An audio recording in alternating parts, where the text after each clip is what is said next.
So what we have here is a bunch of different props and a bunch of props from different manufacturers. Now I'm not covering every manufacturer prop that I have, but I am covering quite a few. This here is a CNC prop from Offshore Electrics aluminum, and this is also a CNC prop from Offshore Electric in brass. This prop here is a CNC aluminum. Oxydine sells this, labeled as the A45. It's a very similar equivalent to like a 1716 or a 1715. We come over here. These are more of what you would call like a crown jewel of RC boat props. These are from Dr. Props. This is a 4216 3-blade, and this is Dr. Props 4514, very similar to Octora's M445. Hold it together side by side against my M45 and I couldn't tell the difference. This here, this is an ABC prop. I would call this like a rigger prop. This is very, very high rake. You see the rake that's on that, the rake angle? That's very, very dramatic. I can't even remember exactly what prop this is as far as like on their website. It does tell you on the end of the hub here that it's an 1817. And then I actually have a smaller version here, which is a 1619. Now, the reason I'm going through all these props real quick and then I'll explain to you the reasoning. This here is a stainless steel prop ready to go, quite expensive. This is made by Voodoo. This is also a Voodoo prop. This is like Octora's M445. This is a 4514. This is a 4714. Very similar to Octora's X447. I wanted to compare these in previous videos. Actually, I'm sorry, I misspoke. This is Dr. Props Traxxas 4216, I believe. And I wanted to basically compare these two props together to one another. And honestly, the Dr. Props just, it puts everything to shame. But this Voodoo 4514 is a good prop. Very, very similar to the Octora M series, the M445. Now we come over here to these. These I call sister props. You've got a right and a left-hand prop. These are for my Cheetah twin engine. These are kind of hard to find. These are 1717s. Big B has them. I've only ran them one time on my Cheetah, and I could tell that it was definitely overloading what I had, my current setup, which is 2000 kV with the Sea King 180s. It's just not a good enough setup. Being that these are 1717s, it has quite a bit of pitch. Me personally, I think 1.6 is probably the limit on pitch that anyone should reach. Going above that, you're just really, really loading it up. Now we come over here. This was my very first, and these right here, one is bigger, yes, but they're both in the same series of props. These are the like high rake, I think they call them 38 bar props. But this was my first really big beauty honker of a prop that I bought a year ago. And I was always afraid of running it because I was afraid of losing it as to how hard it was to get. Well, I was actually able to get another one. And I purchased it not really paying attention to the fact that I already had another one. But now I'm cool to run it and I don't really care if I lose one. But you have to really have the right setup. Now, these are 1915, so they're 1.5 pitch. Now, me personally, I love 1.5 pitch because it falls right in that weird category of, you know, the 1.4 pitch is kind of low and the 1.6 pitch is kind of high. You can go super crazy and come over here and get a 1.9 pitch, and you can run these and know like, oh, why my temperature's getting so high? Well, it's because you're running 1.9 pitch. It's a lot of load and a lot of cavitation. So I kind of try to stay away from those. But I really do like the 1.5 pitch. Now, I just kind of wanted to go and show you what these props are like on the balance, because no one ever talks about prepping a prop, balancing a prop, and all that. And I will tell you right now, it is very, very hard to get a prop perfectly balanced. And the magnetic balancer here is not the best tool to get 100% balance, but it is a very good tool to see how close you are. Now, Dr. Props, when you buy one of his props, you are paying for something, and it's very, very expensive for his props, but you get a prop that it doesn't really matter like where you put it, it's supposed to be balanced, right? So we sit here and we look at this prop and it settles and it sags on that bottom one. You can say, okay, well, maybe the pin in the center, we're going to rotate the pin in the middle 180 degrees, and we're going to see, you see that? See how the prop moved when I rotated the center pin. See that? I don't, let's hold the prop here. Trying to make sure, I'm going to rotate the pin about 100 degrees. So you can only become as balanced as the centering pin. You know what I mean? And if you actually do get your prop balanced and you have the center pin on the magnetic balancer and it's out of balance just a little bit, just ever so slightly, then you're going to have that issue. But me personally, I have not found an issue when I balance a prop with the magnetic balancer. And I can put it on my Dubro balancer. That's another story.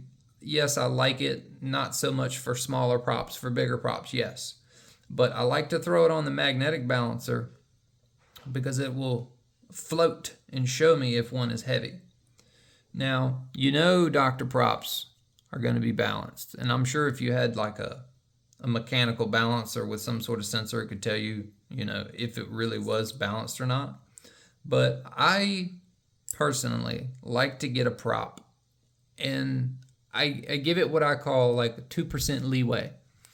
If it spins and it's not sitting there loping like a camshaft, like whoa, whoa, whoa, whoa, whoa, you know that when it's loping and kind of can physically tell that it's heavy on one side, then your prop ain't balanced. Like this one almost kind of lopes, but not so much, right? All right, it did right there.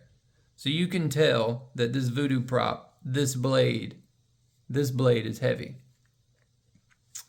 Now let's take the voodoo off. Now remember, these are supposed to be race-ready props, sharpened, balanced, polished. Now, let's go over here to one that I have done. So this is the high rake rigger prop. And let's spin it and see what it looks like.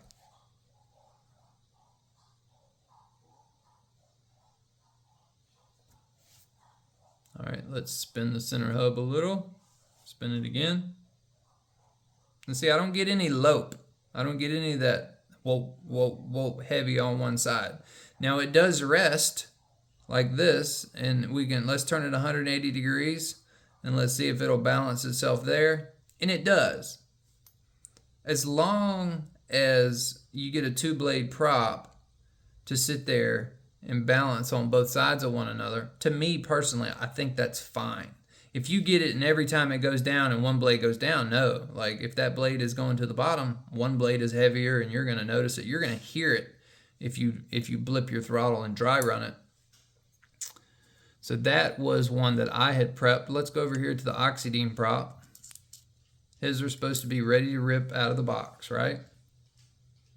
CNC aluminum, there's less weight, so there's less, chance of it getting heavy on one side, and rotational mass. It's not going to be as abusive on the bearings or the bushings in the end of your strut. So Oxydine's A45 seems pretty balanced. Let's go over here. This is supposed to be Offshore Electrics ready to race, ready to run, CNC brass prop.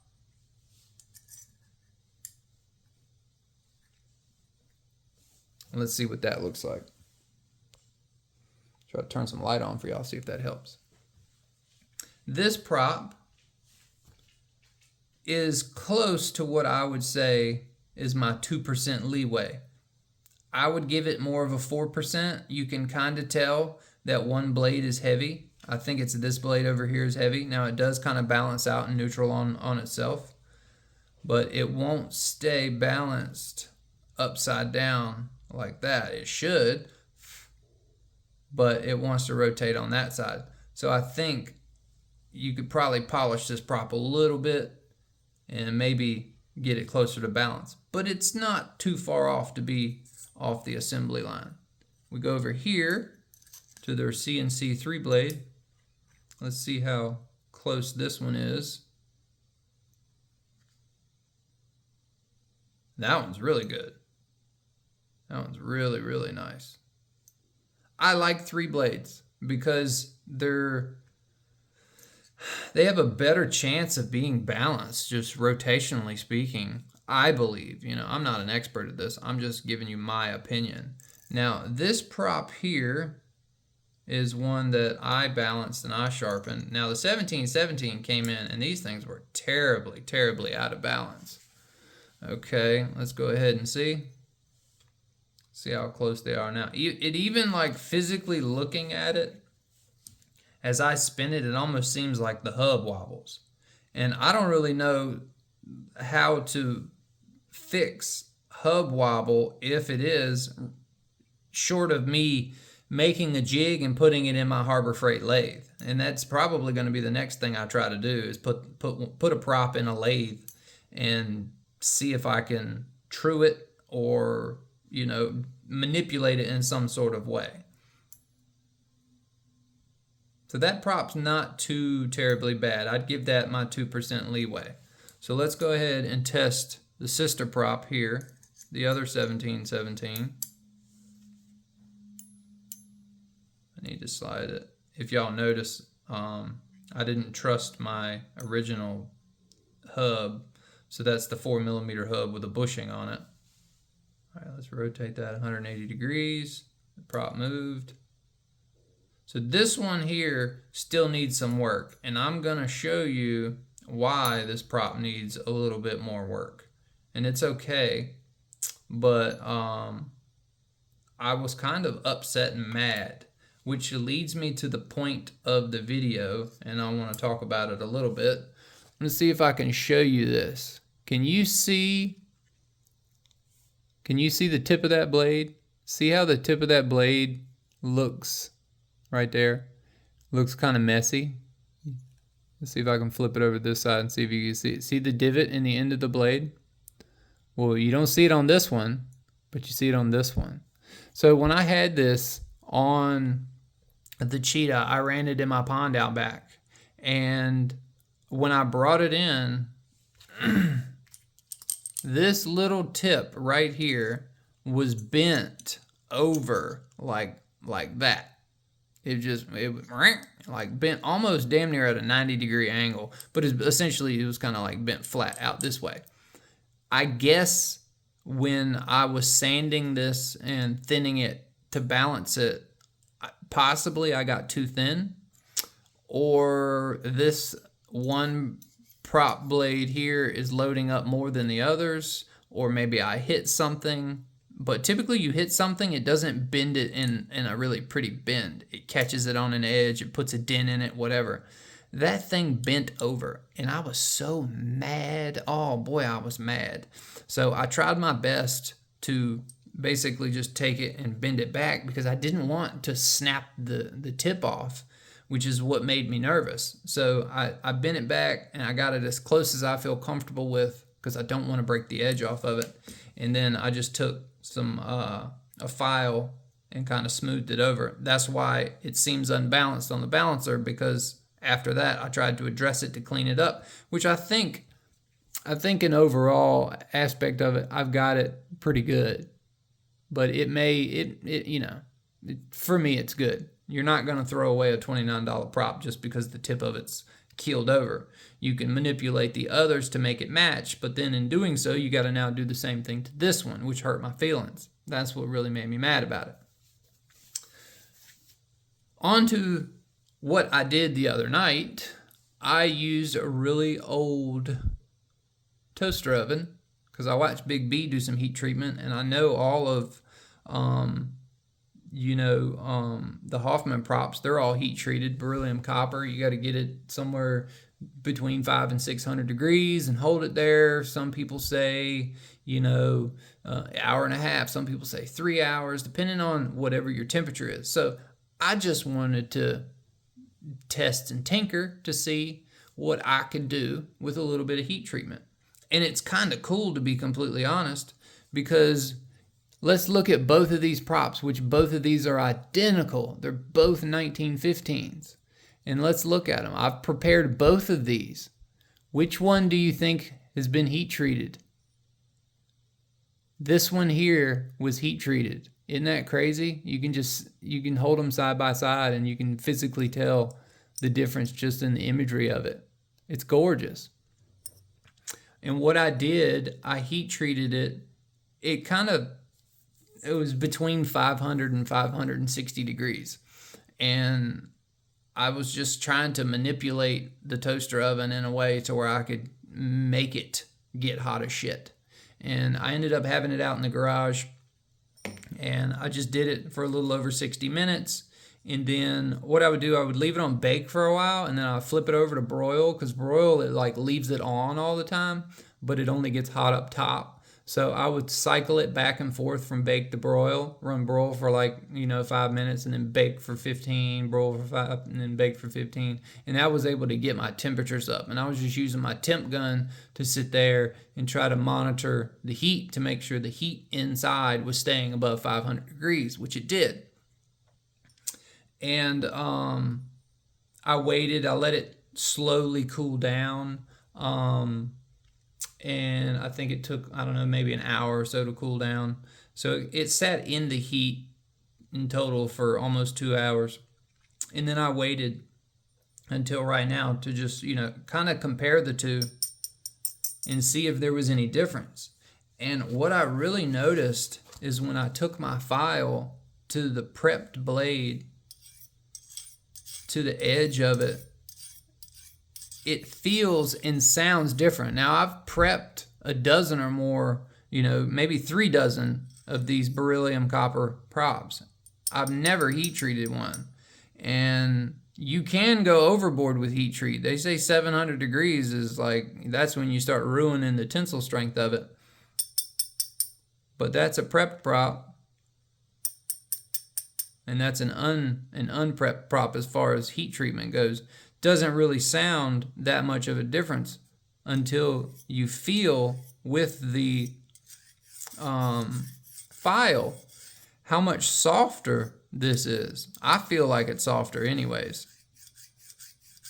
You can damn near, and I can almost see where I'm sitting there grinding the edge off of that with this right here in the video. And not so much with this. I'm not sure if I made a drastic improvement of it, but what I can say is if we start talking about heating something up to make it stronger, you do make it stronger, but it can also become like glass. While it is strong, it is brittle. So too much heat or too much time in the heat is what causes that. Or a quench, you can quench it. Like you see, and you can quench something, makes it strong, it won't flex, but it snaps. And that's what we don't want. We don't want it to snap. And that was the reason why I did it, because the tip of these blades on the 1717s had rolled over on that one, and I'm like, well, if the prop is that soft and the Hoffman props are heat treated, well, maybe let's try it, So that's what I did. I tried it. And that will be my first test. I call it, my 60-minute test at 500. And in the future, I'm going to do another test. I'm going to try, another test. I'm going to try it for 2 hours at 500 degrees. And I think I'd read a bunch online. I think the sweet spot would be around 580 degrees for damn near 3 hours. But I don't know. That's just, that would be to me like my end goal. But in order to do that, I think I'd have to buy an electric kiln to where I can get the temperatures up above, up around the 600 degree mark, and then thermostatically controlled to where it would keep that temperature for that period of time. And kind of sit there and cook in and of itself. But it's just a video talking about props and some of the tools I use, these little tungsten carbide Dremel tips. I think these are like $12 a piece. This is my number one used tool ever in my Dremel. And I just bought this one recently because it's a little bit bigger. But they're carbide, man, and they are absolutely awesome. If you get aluminum in it, you can literally just flake the aluminum out or hit it with a damn a wire brush, and it comes right off. Really good for taking like the mold seams in the corner of the props. You can just pop them off real easy. You got any leftover mold marks in the middle here, like they fit beautifully in the middle of the props. I mean, it's just the one thing I love. And then you've got your sanding wheel. I've got a brass wire brush here, and of course file. But the most important thing when it comes to messing with props is this little thing right here. If you don't cover your face with something, you will cause sinus problems or health problems, because I learned that the hard way. I'll tell you about it. Real quick instance. If you yawn, and the way you feel in your head when you yawn, a really, really deep, hard yawn, it's almost like your ears try to pop. And it feels funny. Imagine if that was happening to you for 45 minutes uncontrollably. And it was the metals, it was the heavy metals of the beryllium copper that had gotten into my sinuses and were messing with me. And nobody was home at that point, and I was freaking out. I went in the shower. I got one of those little baby snot suckers and filled it with water. Warm water. I shoved it up my nose and I squeezed it on one side, shoved it up another. I blew all the water out and did it on the other side to try to flush my sinuses out. And after about 45 minutes, it had calmed down. But I was literally about 15 minutes away to driving to the ER because I couldn't function. It had fucked with my ears, my equilibrium, and all from my sinuses. And I thought I had covered my face well enough, just, pulling my shirt up over my nose. And no, that wasn't at all. So now I take the time, if I'm prepping the prop, to keep something wet around me, whether it's like wet paper towel or something like that. And I'll work on top of wet paper towel. That way, any of the particles that I'm getting and they fall, they stick to the wet paper towel, and it's less to go in the air. And then you wear this, and you don't work on it all up close in your face. Try to keep it away, and then keep your work area clean. Beryllium copper is not anything to mess around with. But just wanted to make a kind of a long video at this point talking about props. I mean, we're looking at realistically like $500 in props right here on the table. And I just kind of wanted to talk a little bit about what I do, prep, balancing, a little bit of heat treatment, which is kind of, new territory for me, but it's kind of cool comparing one heat treated prop to an unheat treated prop, and you can really tell the physical appearance of the 1717s versus that. I mean, I don't know if you can physically tell in camera. Let's see if we can zoom in, see if y'all can tell a physical difference. Left was heat treated and the right was not. And that is just absolutely amazing that you can actually physically look and see a difference. But I'm working on a couple of things. I've got Rigor de Experimental going on over here. I need to go buy a couple things. I need to buy a bandsaw and I need to buy a drill press. But I've been doing some thinking. and I'm not going to jump the gun on building that rigger yet. Another shrimp. But another topic we've got here, some of this is for the shrimp, some of it's for the big shrimp. Everybody online says they didn't like the original strut, so I bought this strut. I don't know if this is going to be good for the rigger or not. I really love the Oxydine strut rudder combo, but I bought this. So if you know about what strut to run on the JAE21, let me know in the comment section. And then I bought these, which are aluminum tubes. This is going to be part of the experimental shrimp rigger build. I want to build a way to get like a water pickup, and I want to use either this or I want to use this and make a water pickup coming out of the ski, because that's how Oxydine does it on his big rigger. And I said, hey man, I like that idea. I like that idea a lot. So that's going to be a cool future video. And then I've got some carbon boom tubes and some solid boom tubes. Don't really know which direction I want to go with that yet, but we'll save that topic for another video. So hope y'all enjoyed it. If you did, please give the video a thumbs up. Thumbs up really help the algorithm. Got to help these videos get out there, help this channel grow. So if you love RC boats, make sure you hit subscribe, and we'll see y'all on the next one. Peace.